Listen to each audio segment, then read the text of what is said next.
They flagged me down outside a storage unit in Howell, a young couple, early 20s.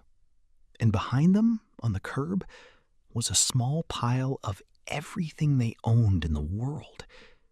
I could tell it was everything because of how they guarded it. A few people stand near their stuff. These two stood around it like it was a campfire.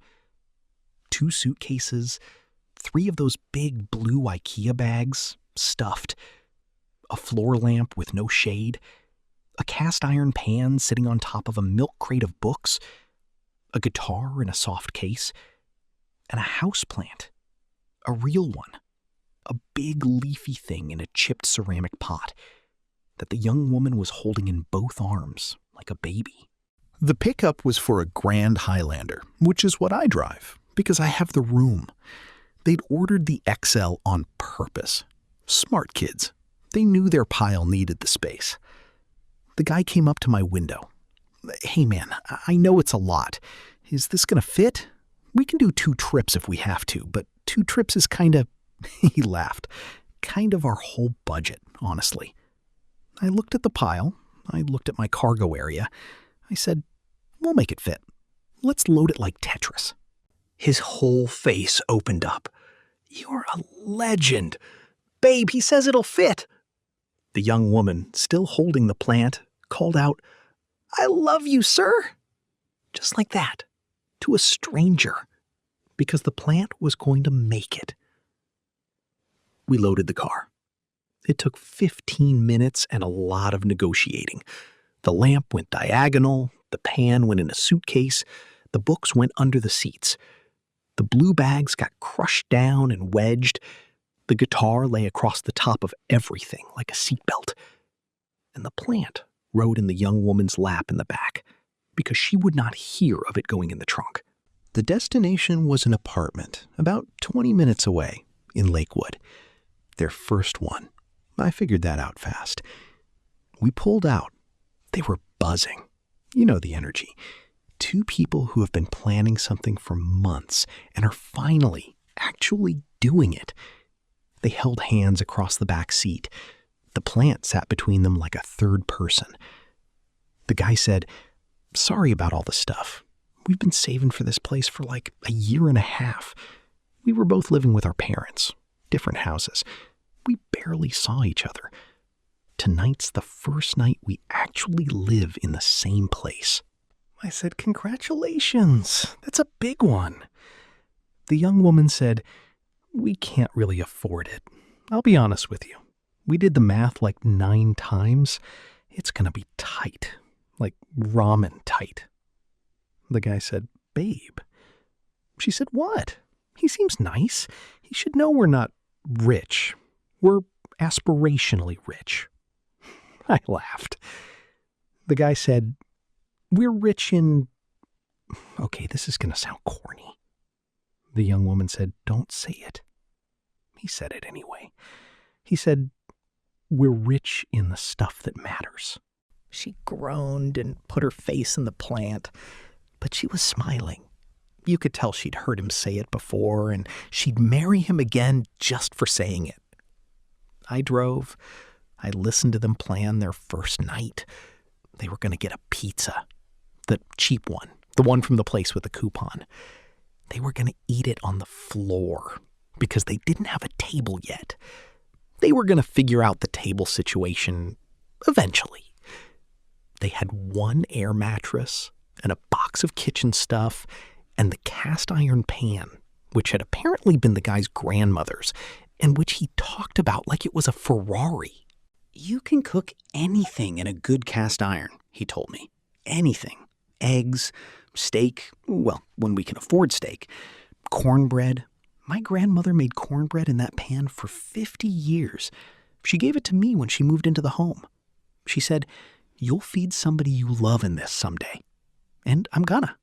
Tonight. Even if it's just pizza on the floor." I'm going to tell you something. I have 4 kids. Money is a thing I think about constantly. I lie awake doing the same math these kids were doing, the ramen tight math, the can we make it math. I drive this car 12, 14 hours a day sometimes because the math only works if I do. There are nights I feel poor. Not poor like these kids, not really, but poor in the spirit. Poor in the way where you forget what the money is even for.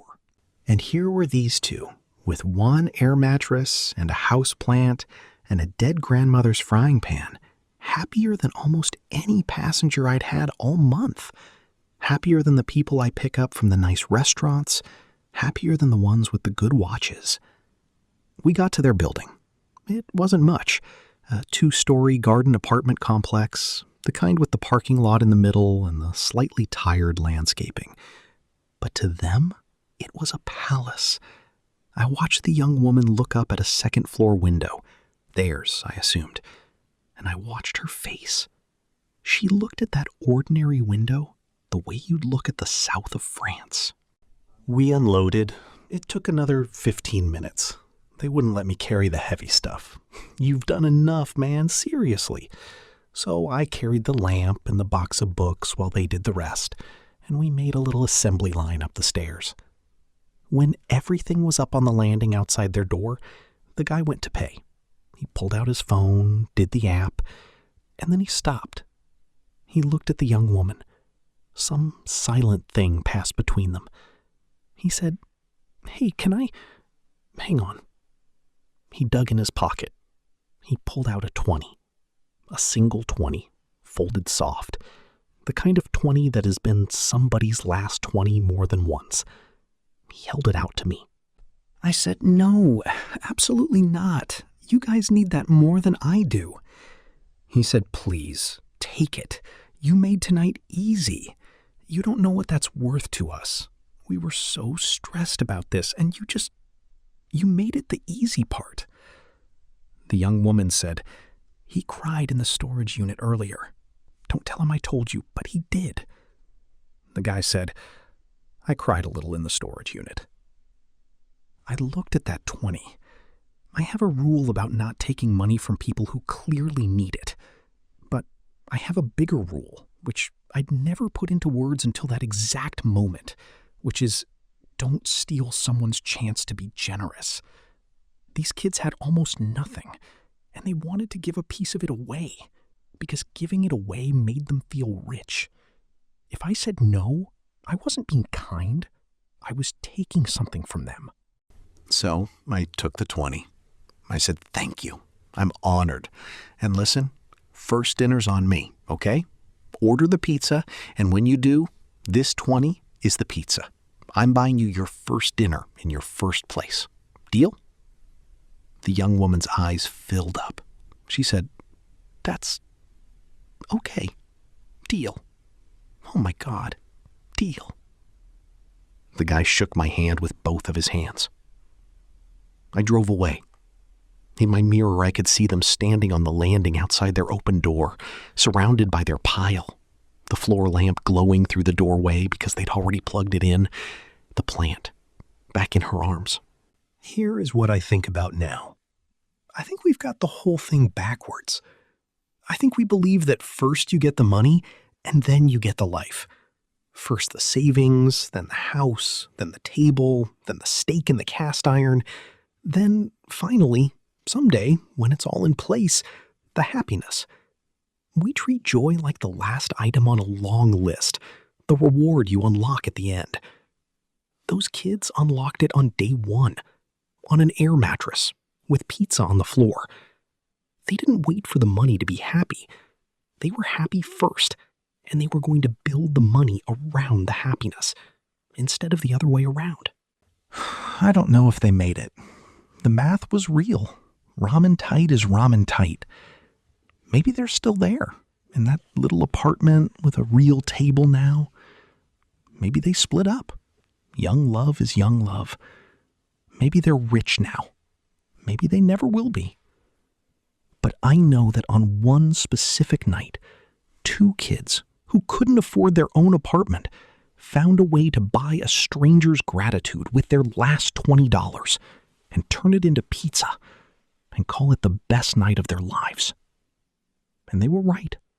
It probably was. I went home that night and I didn't do the math. For one night, I didn't do the math. I made my kids breakfast for dinner in a cheap pan, and we ate it at the table. And I looked at them and thought, I'm aspirationally rich. We're rich in the stuff that matters. It sounds corny. The young woman was right to groan. But the guy was right to say it anyway.